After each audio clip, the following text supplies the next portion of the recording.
ప్రభుత్వం గురించి ఇంతమంది మాట్లాడిన తర్వాత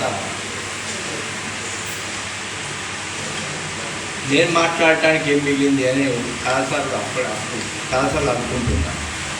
అసలు ఏం మాట్లాడాలి, నేను మాట్లాడడానికి ఏమన్నా మిగిలిందా? కవిత్వం గురించి, కవి గురించి ఏమన్నా ఆలోచిస్తుంటే కవిత్వం గురించి, కవి గురించి మీరు అంతా మాట్లాడారు. ఇవాళ ప్రశ్నలు మింగిన కాలం అని కవి ఏదైతే అంటుందో, మరి కవి ప్రశ్నలు కాలం మింగిందా లేక కవి మింగిందా అని నా అనుమానం. కవి మింగితే కాలానుగుణంగా నడుచుకుంటాడు, కాలానుగుణంగా నడుచుకుంటాడంటే అవకాశవాదిగా మారుకుంటాడు. కానీ కవి మింగకుండా కాలం మింగింది, కాలం మీద ఎప్పుడు నెట్టేసి ప్రశ్నలను తప్పించుకోవడం కూడా అవకాశం ఉంటుంది. కాబట్టి ఇవాటి కాలంలో ఒకట కవి ఎక్కడ నిలబడి మాట్లాడుతున్నారు, ఎవరి నుంచి మాట్లాడుతున్నారు, ఎందుకోసం మాట్లాడుతున్నారు అనేది కదా. కాబట్టి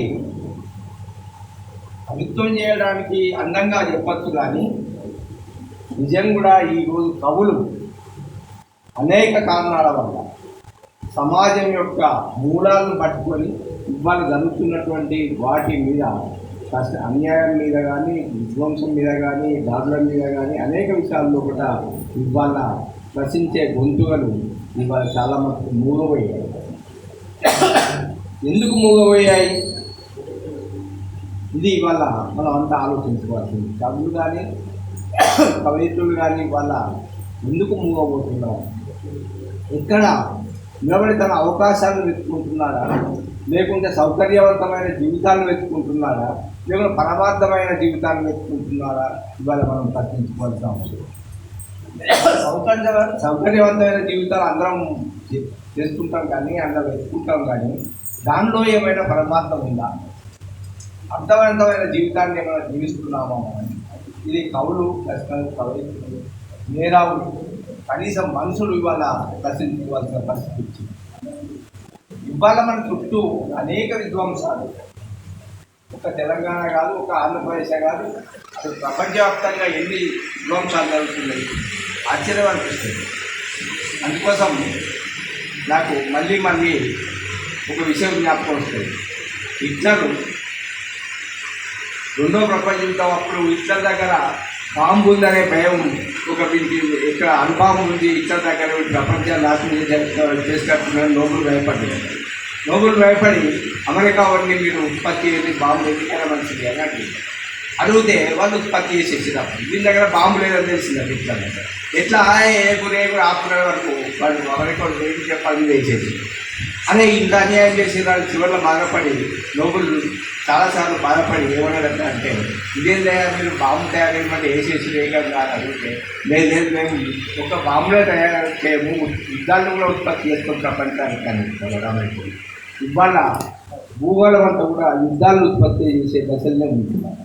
దేశాల మధ్య చూడండి, మీరు మనుషుల మధ్య చూడండి, మతాల మధ్య చూడండి, ఎక్కడైనా కానీ ఒక యుద్ధ వాతావరణం నెలకొంది. నమ్మకాలు వేరు, విశ్వాసాలు వేరు, మూఢ విశ్వాసాలు వేరు.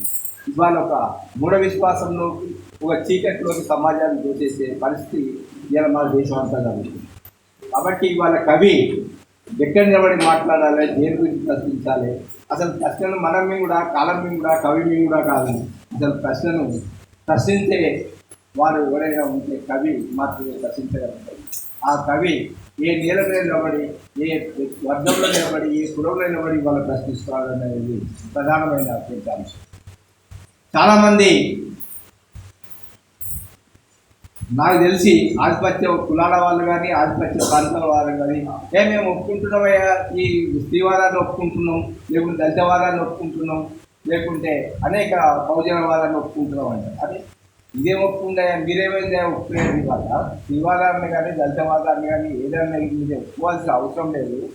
ఇవాళ తెలుగు సాహిత్యంలో కూడా ముందు ఎప్పుడు లేనటువంటి ఒక అద్భుతమైన కవిత్వ వాతావరణం ఇవాళ అన్ని కులాల నుంచి, అన్ని వర్గాల నుంచి, అన్ని స్త్రీ జాతుల నుంచి కూడా ఇవాళ కవిత్వాన్ని సుసంపన్నం చేస్తున్నటువంటి ఒక అద్భుతమైన వాతావరణం ఉంది.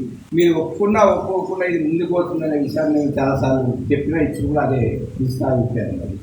అందుకోసం మనము కవి ఎక్కడో జన్మించడు, కవయిత్రి ఎక్కడో జన్మించడు. తన ఘర్షణ నుంచి, తన జీవితం నుంచి, తన చుట్టూ జరుగుతున్నటువంటి వాతావరణం నుంచి, అసలు ఎవరు అన్యాయం వైపు ఉన్నారు, ఏం జరుగుతుంది మా చుట్టూ ఉన్నటువంటి విషయాల గురించి ఇవాళ మాట్లాడకుండా కవి ఉండలేని ఒక పరిస్థితి వచ్చింది. ఈ పరిస్థితి నుంచి తప్పించుకుంటారా కవులు, లేకుంటే రచయితలు, లేకుంటే ఈ తప్పించుకొని సౌకర్యాలకు వెళ్ళిపోతామా, లేకుంటే కష్టమైన నష్టమైన మనం కష్టమైన నిలబడదామని ఇవాళ సమాజం మొత్తం తప్పించుకునే దశలో ఉంటుంది. కాబట్టి తెలంగాణ కానీ, ఆంధ్రప్రదేశ్ కానీ, తెలుగు రాష్ట్రాలు కానీ ఎక్కడైనా ప్రపంచం అంతా విధ్వంసం కొనసాగుతుంది. ఈ విధ్వంసం కోసం మనిషి ఏం చేస్తాడు? ఇప్పుడు సరే అన్నట్టు ఒక రైతు తన తెలియదు రామన్న అన్నట్టు, రంగన్న అన్నట్టు ఎంత అద్భుతమైన విషయం చేస్తున్నారు రైతు జీవితం గురించి. ఏ కవిత్వం ఎందుకు, అది జీవితంలోకి ఎక్కింది. ఇవాళ మనం ఒడ్డు నిలబడి రైతు జీవితం గురించి ఎంత మాట్లాడినా తక్కువనే ఆ కవిత్వం. ఎన్ని విషయాలు ఎన్ని రకాలుగా చెప్పినా తక్కువనే. ఎందుకంటే ఎక్కడో ఎక్కడో నిర్ణయం పంటలు పండిస్తే రైతు వాడెవడో ధర నిర్ణయిస్తే, వాడెవడో ధర నిర్ణయిస్తే వీడెవడో మార్కెటింగ్ చేస్తే మధ్యన రైతు ఆత్మహత్య చేసుకుంటాడు. అసలు రైతుల ఇవాళ కౌలు రైతుల ఆత్మహత్య చేసుకుంటారు అనే విషయాన్ని కూడా మనం ప్రశ్నించుకోవాల్సిన అవసరం. తెలంగాణ లోపల జరిగినటువంటి ఒక విషాదకరమైన అత్యంత విషాదకరమైన విషయం ఏంటంటే రైతు బంధు పథకం ఇచ్చింది. బహుశా ఈ 1948 ప్రాంతం లోపల లక్షలాది ఎకరాలు ఆనాటి మొదటి సాయుధ పోరాటం లోపల కౌలు రైతులకు, భూమి లేని రైతులకు అందరికీ పంచిపెట్టింది ఆనాటి పోరాటం. అది 1940 సెప్టెంబర్ తర్వాత తిరిగి భూమి టోపీలు పెట్టుకున్న వాళ్ళంతా కూడా గాంధీ టోపీలు పెట్టుకొని ఆ భూమిని తిరిగి తమ హక్కు బంధం చేసుకుంటారు. ఆ రైతులంతా కూడా తిరగబడితే ఇండియన్ పోలీస్ యాక్షన్ లోపల 4500 మంది రైతులు చనిపోయారు. ఇది చరిత్ర లోపల జరిగింది. కానీ మన తెలంగాణ వచ్చిన తర్వాత మన ముఖ్యమంత్రి మెత్తలు దొంగ కాబట్టి వీళ్ళు ధరణి పేరు మీద, రైతు బంధు పేరు మీద మళ్ళీ ఉత్తర తెలంగాణ వాళ్ళకి చాలా అనుభవం ఉంది. ఏ భూములు అయితే 100 ఎకరాలు పంచారో ఆ భూములు తిరిగి దాని పేరు మీద మళ్ళీ గొల్ల పేరు వెళ్ళిపోయి వాళ్ళకి 100 కోట్ల రూపాయలు తీసుకుంది. ఇది మళ్ళీ జరిగినటువంటి పెద్ద విషాదం చెందుతుంది. ఇట్లాంటి విషయాలను ఎవరు పట్టించుకోవాలి, ఎవరు పట్టించుకోవాలి? ఇవాళ మనిషి ఏం పట్టించుకోవాలి, మేధావి ఏం రాయాలి, అసలు దేని మీద మాట్లాడాలనే విషయాన్ని తిరిగి మనం కవులు కానీ సమాజం కానీ ఇవాళ ఒకసారి తను ప్రశ్నించుకోవాల్సిన అవసరం ఉంది. ఈ వాతావరణం నుంచి కవిగా బతకడం మామూలు విషయం కాదు. ఎందుకంటే అవకాశాలు పోవడం మీకోసం ఉంది. ఈ సమాజం ఎప్పుడూ నీ చేతుల్లో ఉంటుంది. ఎందుకంటే రిలయన్స్ వాడు ఉంది అంటారు, మీ పిడికిట్లనే మీ ప్రపంచం ఉంది. అట్లనే ఉంది, కానీ అది ఎటువైపు పోతుంది, ఏమవుతుంది అనేది కూడా మనం ఇవాళ ఆలోచించాల్సిన అవసరం ఉంది. అందుకోసం మంచిగా కవి వ్యక్తిత్వంతో నిలబడే అవకాశం ఉంది. కవి అవకాశవాదిగా మారే అవకాశం కూడా ఏ సమాజంలో ఏ కాలంలో ఉండేటువంటి ఒక విశాలమైనటువంటి కాలంలో మనం జీవిస్తున్నాం. కాబట్టి ఈ కాలం లోపల కవి ప్రశ్నించకుండా, కవి నిపాన్ని కాలం మీద నిట్టకుండా తను ప్రశ్నించుకొని తాను ఎటువైపు నిలబడాలని నిర్ణయించుకొని బసవేశ్వర గారి కవులు చాలామంది రాస్తున్నారు. అట్లనే కవి గురించి, కవిత్వం గురించి చాలామంది చెప్పారు. ఏ కవి అయినప్పటికీ కూడా ఇవాళ నాకు అనిపిస్తుంది